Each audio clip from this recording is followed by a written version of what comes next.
Halo teman-teman, masih bersama saya Muda Fikiran Pratama di channel Pintar Ngoding. Di video kali ini adalah video kedua kita dalam pembahasan kode igniter.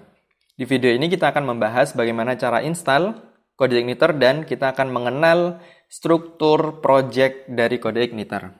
Oke, beberapa hal yang perlu teman-teman persiapkan sebelum kita melakukan instalasi kode igniter adalah web server. Nah, web server yang saya gunakan di sini adalah Apache. Web servernya adalah Apache yang diinstal di lokal komputer. Kemudian aplikasi yang saya gunakan adalah XAMPP. Jadi teman-teman pastikan bahwa sudah menginstal XAMPP. Nah, kemudian silahkan jalankan XAMPP control panel-nya dan pastikan bahwa modul Apache-nya dalam kondisi running.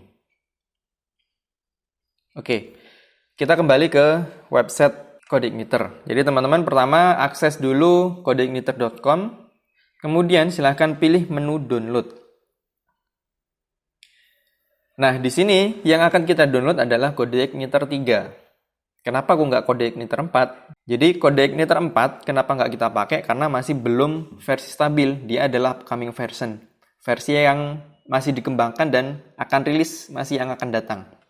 Dan versi yang sekarang stabil, yang saat ini stabil dan bisa digunakan adalah CodeIgniter 3. Nah, kita baca di sini, versi CodeIgniter-nya adalah CodeIgniter 3.1.11. Ini adalah current version of the framework. Nah, kebutuhannya adalah PHP versi 5.6 dan ke atas. Jadi kalau versi PHP yang teman-teman gunakan itu masih di bawah itu, lebih baik di-upgrade. Nah, bagaimana kita tahu versi PHP yang kita gunakan?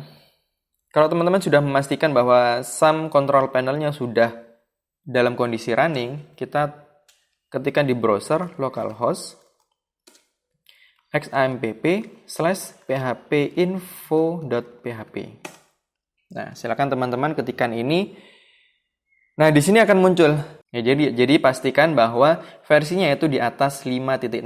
Local server saya versi PHP-nya adalah versi 7.2.9. Berarti ini sudah sesuai dengan syarat dari CodeIgniter 3. Oke, kemudian untuk mendownload kita tekan tombol download.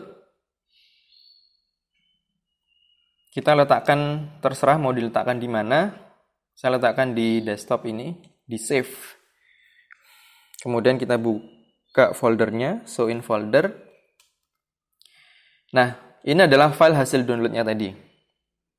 Kita letakkan, kalau teman-teman menggunakan XAMPP, kita letakkan file ini ke dalam htdocs yang ada di XAMPP. htdocs, xampp htdocs. Kemudian teman-teman paste aja di sini.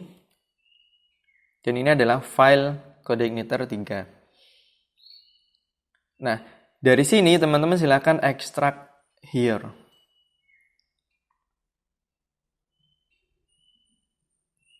Setelah selesai ekstrak, akan didapatkan folder yang bernama ini. bcit, ci, CodeIgniter, bla bla bla. Nah, dari folder ini, teman-teman bisa rename sesuai dengan kebutuhan. Jadi, saya contohkan, misalkan saya rename menjadi Pintar Ngoding. Nah, maka instalasi selesai. Kita sudah melakukan ekstraksi, dan itu bisa dikatakan sebagai proses instalasi selesai. Setelah kita ekstrak, kita rename, maka instalasinya selesai. Kemudian, kita coba akses melalui browser. Ketikkan localhost, kemudian nama folder yang kita rename tadi, yaitu Pintar Ngoding. Nah, jadi ini adalah halaman default dari project CodeIgniter. Ketika sudah halaman ini muncul, maka proses instalasi CodeIgniter itu selesai. Kemudian sekarang kita akan membahas mengenai struktur project dari CodeIgniter. Kita akan mengenal struktur project dari CodeIgniter. Saya menggunakan editor teks yang bernama Visual Studio Code atau biasa disingkat dengan VS Code. Teman-teman juga boleh menggunakan editor teks yang lain seperti Atom atau Sublime Text atau Notepad++ pun juga bisa. Oke, saya buka di sini open folder dari project yang bernama Pintar Ngoding. Oke, ini. Select folder. Nah, folder Pintar Ngoding sudah ada di VS Code. Kita lihat di sini ada beberapa folder dari project CodeIgniter tadi, yaitu folder application, folder system, dan folder user guide. Folder user guide ini berisi tentang dokumentasi dari CodeIgniter. Folder ini pun boleh teman-teman hapus. Karena dokumentasi itu bisa kita akses langsung melalui situs resminya CodeIgniter di codeigniter.com. Jadi kita hapus saja agar ukuran project kita menjadi lebih kecil. Oke, kita del. Oke, ini sudah hilang. Maka tertinggal dua folder utama yaitu application dan system. Tapi kita akan kerucutkan hanya membahas pada folder application. Di dalam folder application ada subfolder sekian banyak. Ada case, config, controller, dan lain sebagainya. Nah, kita kerucutkan lagi. Yang akan kita bahas adalah config, folder controller, kemudian folder models, dan folder views. Nah, CodeIgniter itu menerapkan konsep pemrograman MVC, menerapkan model, views, dan controller. Seperti yang sebelumnya sudah saya bahas di video sebelumnya, models itu berkaitan dengan database.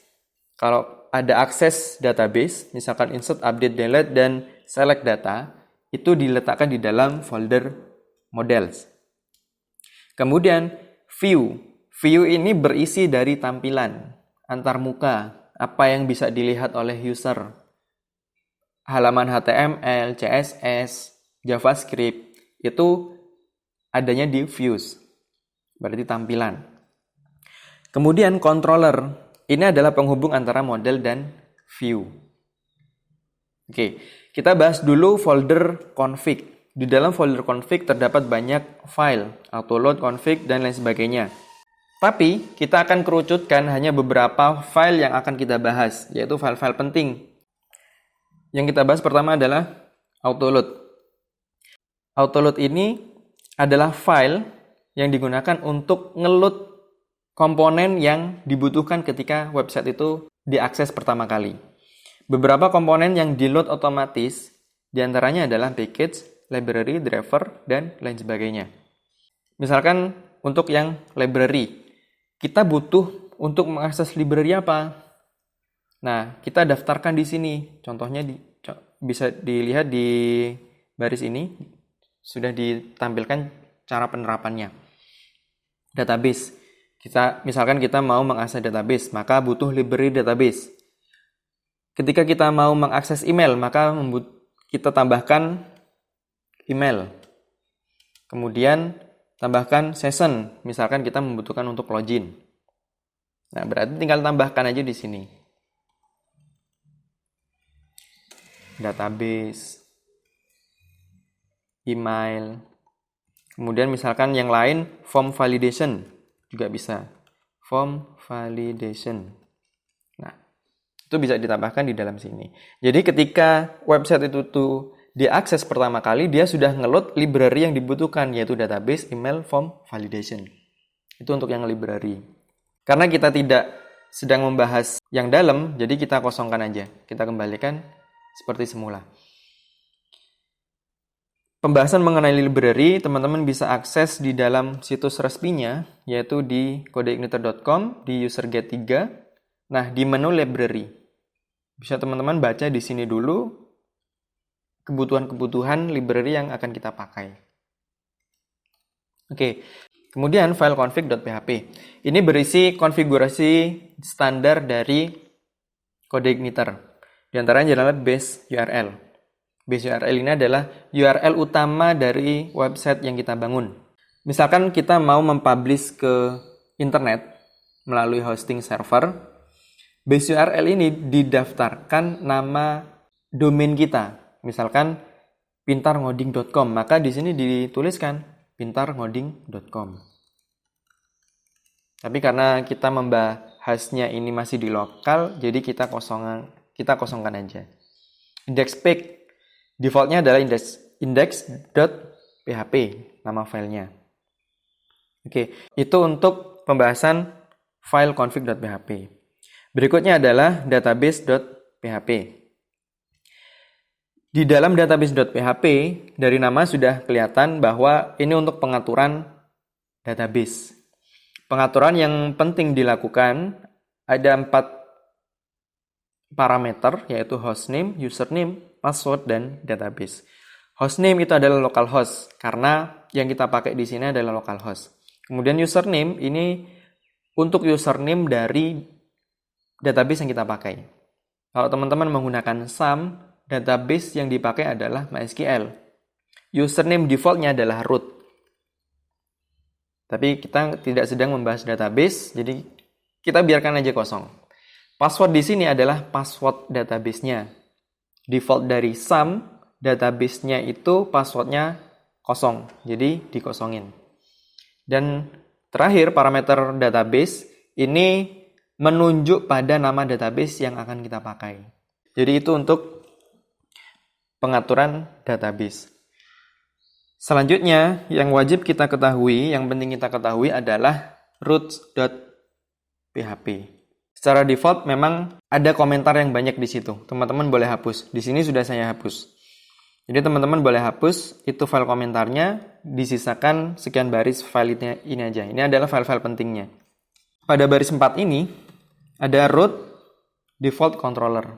Ini menunjuk pada ketika website itu diakses, defaultnya akan diarahkan ke halaman mana, ke controller yang mana. Misalkan login, kita membuat login. Ketika diakses pertama kali dia harus meminta login, maka disesuaikan default controllernya adalah login. Nah, default dari kode igniter ini adalah default controllernya welcome. Oke, root ini adalah routing ya, routing di kode igniter. Nama default controllernya adalah welcome. Berarti dia akan merujuk pada folder controller bernama welcome. Jadi ini folder controller bernama welcome.